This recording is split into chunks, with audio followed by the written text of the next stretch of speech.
밖에 나가 보니까 햇살이 너무 뜨겁더라고요. 잠깐 나가는데도 뜨거워서 얼른 시원한 곳으로 들어가야겠다는 마음이 들었습니다. 뜨거운 날씨지만 우리 하나님께서 우리 모든 성도님들의 건강을 지켜주시고 우리 모든 가정을 지켜주셔서 우리 모두가 행복한 삶을 살아가시게 되기를 간절히 소망합니다.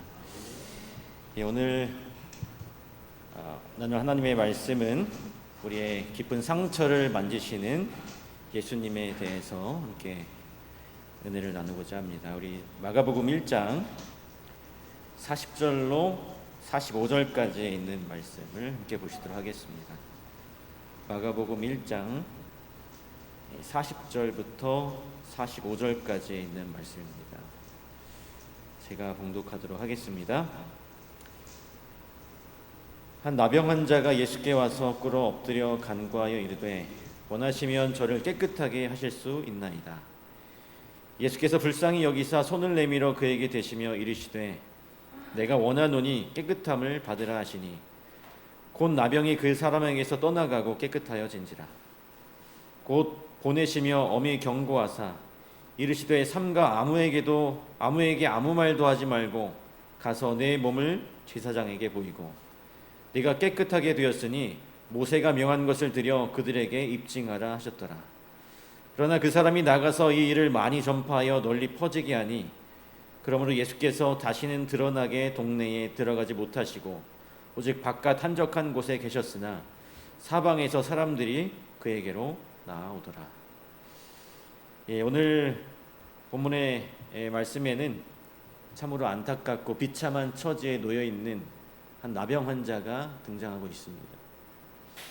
이 사람이 어느 날 갑자기 사람들 앞에 나타난 예수님 앞에 꿇어 엎드리게 되었습니다.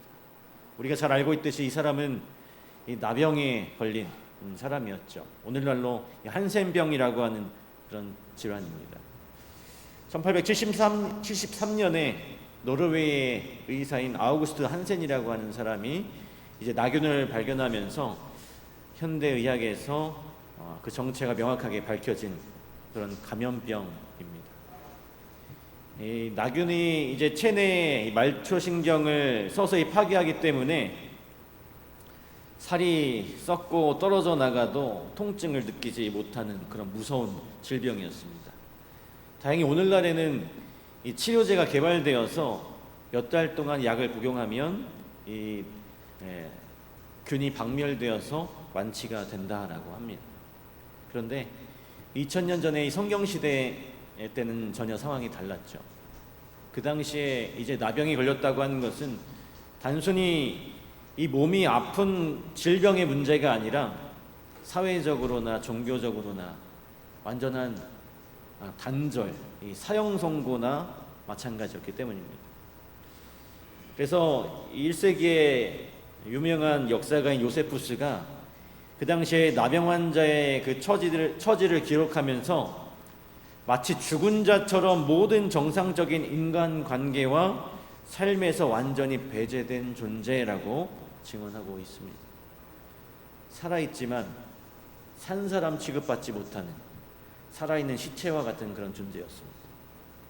그들은 가족과 함께 살 수 없었고 성 밖의 외딴 곳에서 함께 모여서 격리된 채 아주 비참하게 살아야만 했습니다.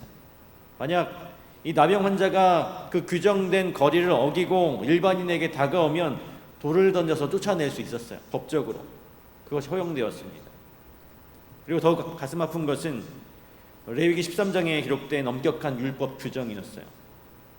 나병 환자는 옷을 찢고 머리를 풀고 윗입술을 가린 채 누군가 다가오면 스스로 부정하다라고 외쳐야만 했습니다. 자신이 얼마나 더럽고 부정한 존재인지를 스스로 온 세상에 선포하면서 살아야 했던 것이죠. 사랑하는 가족과 또 이웃들에게 자기 근처 얼씬도 하지 못하도록 스스로 막아야만 했습니다. 정말 수치심이 있었을 것이고 우리가 상상하기조차 힘든 그런 고통이 이 나병 환자들에게 있었을 것입니다. 그 사람들은 이 사회 공동체로부터 엄격하게 영원히 격리되어야 했습니다. 그래서 이 엄격한 규례는 그 당시에 왕이라 할지라도 벗어나지 못해 예외가 될 수 없었습니다. 남유다를 52년 동안 통치했던 이 우시야 왕, 그가 성경에 아사랴라고도 기록된 이 우시야 왕이 나라가 부강해지자 이제 마음이 교만해져서 이 우시야 왕이 이 제사장만이 들어갈 수 있는 성소에 들어가서 직접 분향을 하려고 했습니다. 이 제사장들의 간곡한 만류에도 불구하고 이 분향을 강행하려고 했을 때 그에게 나병이 걸리게 되었어요. 그 순간에 이제 천하를 호령하던 이 왕조차 즉시 궁궐에서 쫓겨나서 죽는 날까지 씁쓸하게 이 별궁에 격리되어서 살아야만 했습니다. 이처럼 여러분, 나병은 사람들에게 혐오의 이런 대상이었을 뿐만 아니라 하나님께 저주받은 죄의 결과라는 아주 차가운 그런 낙인이 찍힌 무서운 질병이었어요. 그런데 오늘 이 본문의 이 나병 환자는 바로 그 절망의 장벽을 뚫고 예수님께 나왔습니다. 그가 예수님을 향해서 발걸음을 옮길 때 그의 마음속에 얼마나 많은 두려움이 있었을까요? 두려움뿐만 아니라 그의 마음엔 의심의 폭풍까지 이르고 있었을 것입니다. 첫째로는 사람들이 나를 발견하고 무자비하게 돌을 던져서 죽이지는 않을까, 그런 공포가 있었을 거예요. 그리고 두 번째는 내 목숨을 걸고 사람들 틈을 뚫고 예수님 앞에 나아가는데 혹시 저분에게 나를 고칠 능력이 없으면 어떡하나 하는 그런 불안이 있었을 것입니다. 그리고 세 번째로 저분이 고칠 능력이 있을지라도 나같이 더러운 이 사람을 원치 않으시면 어떡하나, 그런 두려움이 있었을 것입니다. 예수님이 다른 사람들을 다 불쌍히 여겨주시고 돌봐줄지라도 혹 이 저주받아 문둥병에 걸린 나까지 과연 돌봐주실까 하는 그런 의심의 마음이 있었을 거예요. 그러나 이 나병 환자는요, 그 모든 두려움과 사람들의 따가운 시선을 뒤로하고 오직 예수님 한 분을 바라보면서 나와서 엎드렸습니다. 그리고 그의 온 마음을 다해서 예수님께 말합니다. 원하시면 저를 깨끗하게 하실 수 있나이다. 여러분, 우리가 누군가에게, 사랑하는 사람에게 진심을 담아서 고백할 때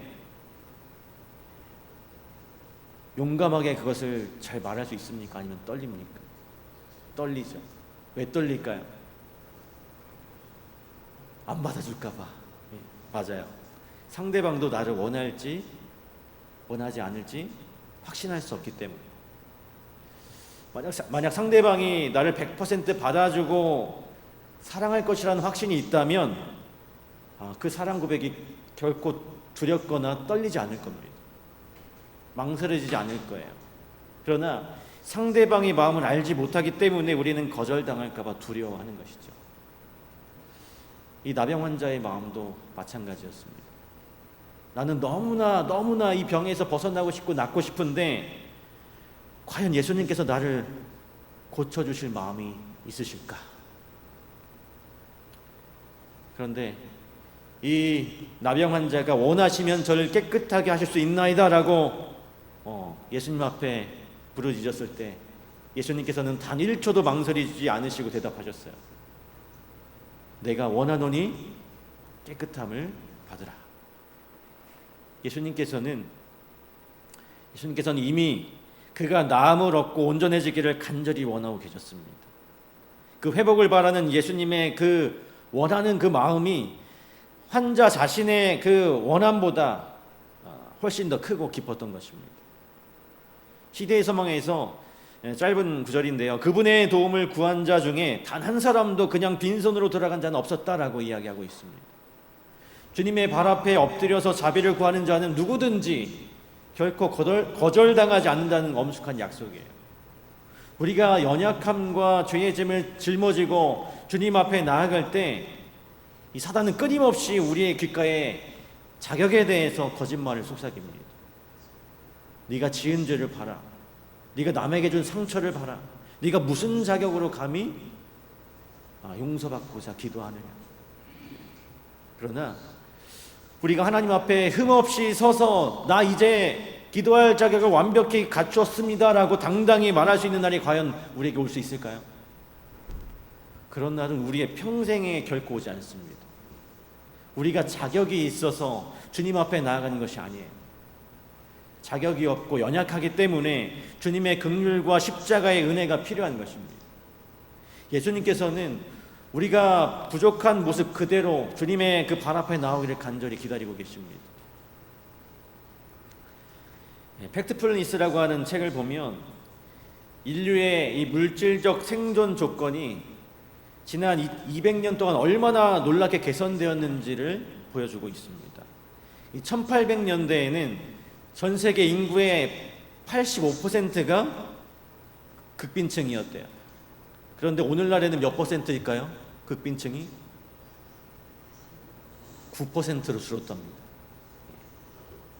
200년 전에 30세에 불과했던 인류의 평균 기대 수명이 이제는 70세를 훌쩍 넘어갔습니다.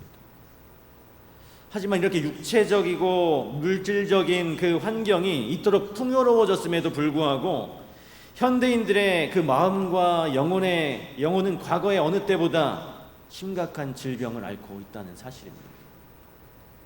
세계보건기구의 발표에 따르면 전 세계 우울증 환자가 2억 8천만 명에 달했다고 합니다. 정신적인 고통과 질환으로 신음하는 인구가 12억 명이래요.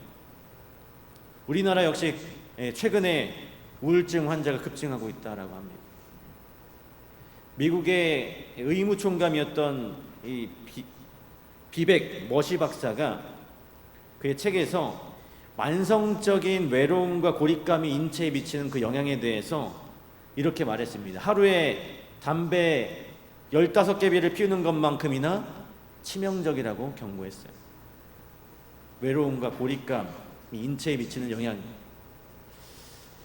이 현대인들이 겪는 이 깊은 이 소외감과 외로움을 생각할 때 오늘 이 본문에 나오는 이 나병 환자가 겪었을 그 고통은 엄청난 그런 고통이었을 것입니다. 그는 육신의 살점이 썩어서 떨어져 나가는 그 고통보다 아무도 곁에 없다는 사실이 더 고통스러웠을 것입니다. 요즘 이 당근마켓에 보니까요, 제가 그 한 거래글을 보게 되었는데 집에 있는 벌레를 잡아달라고 하는, 벌레를 잡아주면 뭐 몇만 원을 준다는 그런 게 있더라고요. 사람들이 이런 다급한 글들을 당근마켓이라는 플랫폼을 통해서 또 올립니다.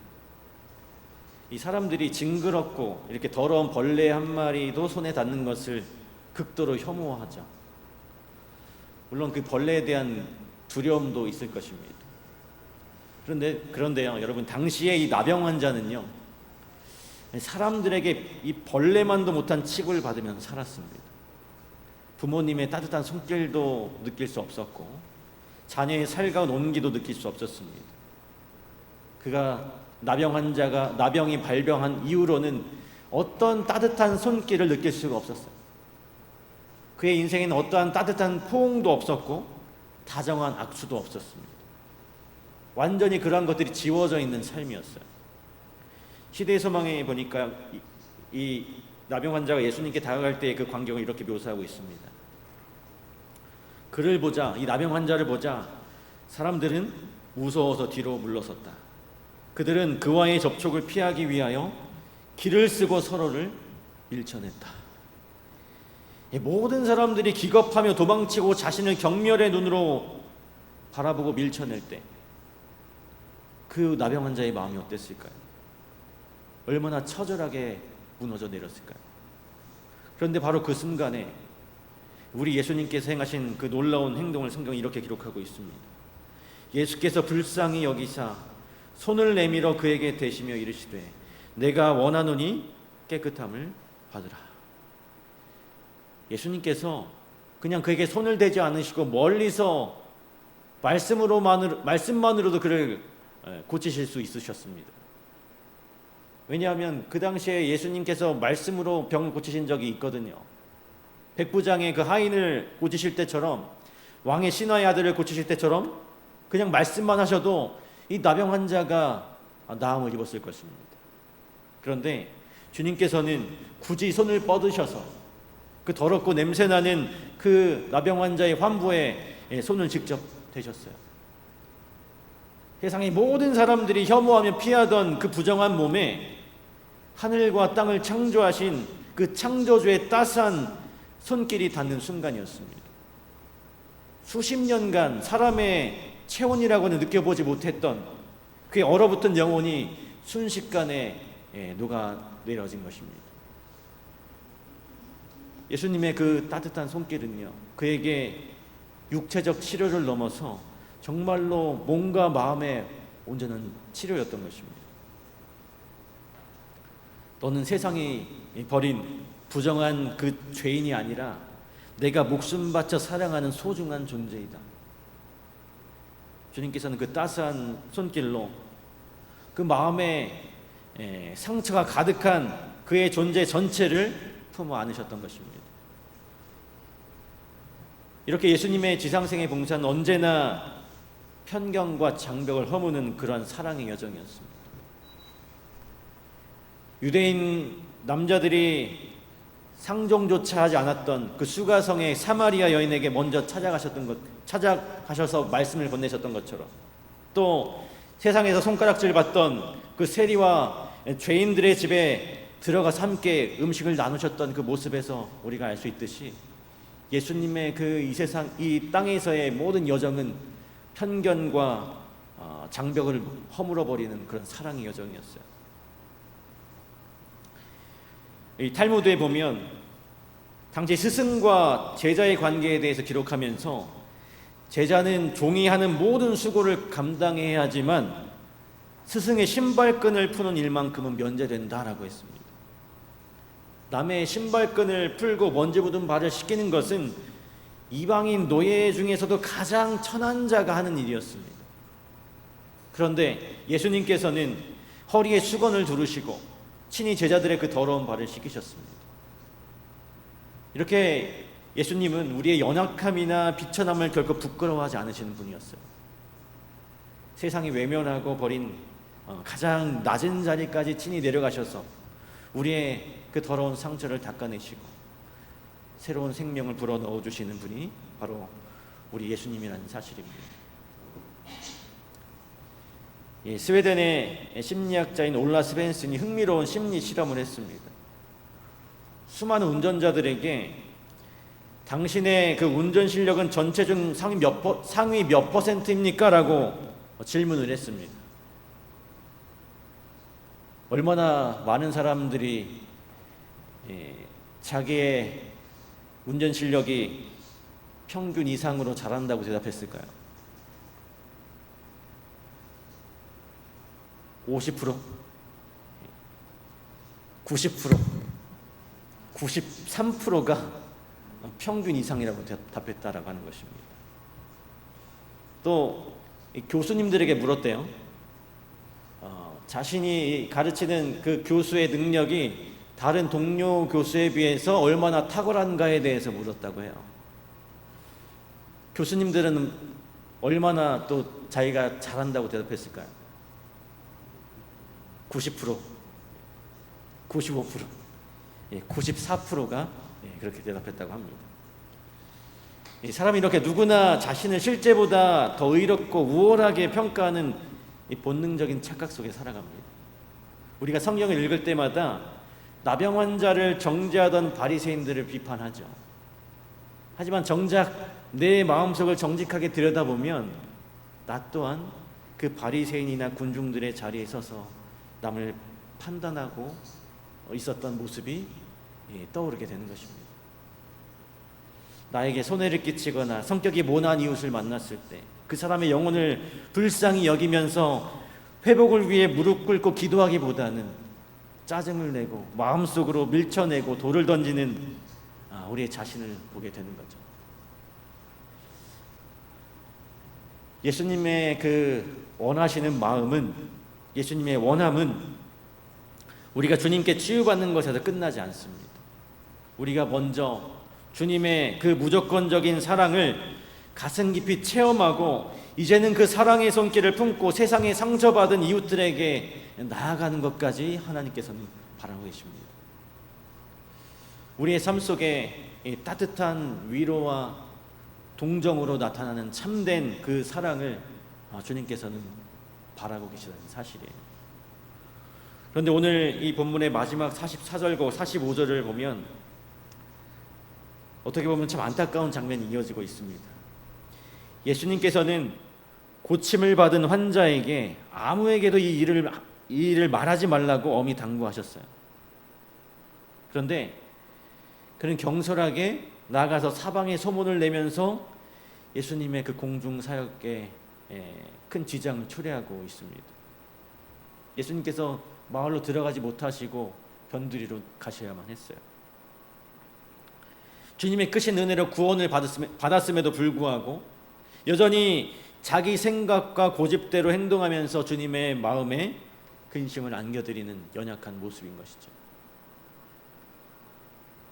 여러분, 어쩌면 이것이 오늘날 은혜를 입고도 은혜를 받고도 여전히 넘어지는 우리들의 부끄러운 자화상일지도 모르겠습니다.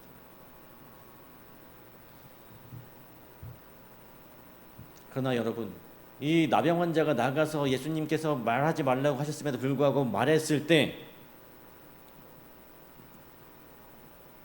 예수님께서 그 모습을 보시고 이 나병 환자를 고치신 것을 후회하셨을까요? 결코 후회하지 않으셨죠. 우리가 또다시 실수하고 넘어질 줄을 미리 아시면서도 주님은 여전히 우리를 품으시고 사랑하십니다. 오늘 이 저녁에 여러분의 일상의 무거운 짐과 상처를 안고 주님의 전으로 나온 여러분 모두가 거절당할까 봐 두려워하지 마시고 이 시간 담대하게 여러분의 모든 짐을 가지고 예수님의 발 앞으로 나아가게 되시길 간절히 바랍니다. 그리고 내가 원하노니 깨끗함을 받으라고 하시는 주님의 따스한 그 음성을 여러분의 마음속으로 듣게 되시기를 간절히 바랍니다. 오늘 밤 우리 가족과 또 이웃과 연약한 성도들을 위해 가슴으로 기도하는 그 은혜의 기도의 시간이 되었으면 좋겠습니다. 그리고 가장 깊은 상처를 만져주시는 그 주님의 평안이 우리가 기도하는 동안 우리의 마음속에 충만히 임하여서 이 기도의 시간이 정말 은혜롭고 정말 유익한 그런 시간이 되길 간절히 바라면서 오늘 말씀을 마치도록 하겠습니다. 이 시간 우리 함께 또 개인 기도하는 시간 갖도록 하겠습니다.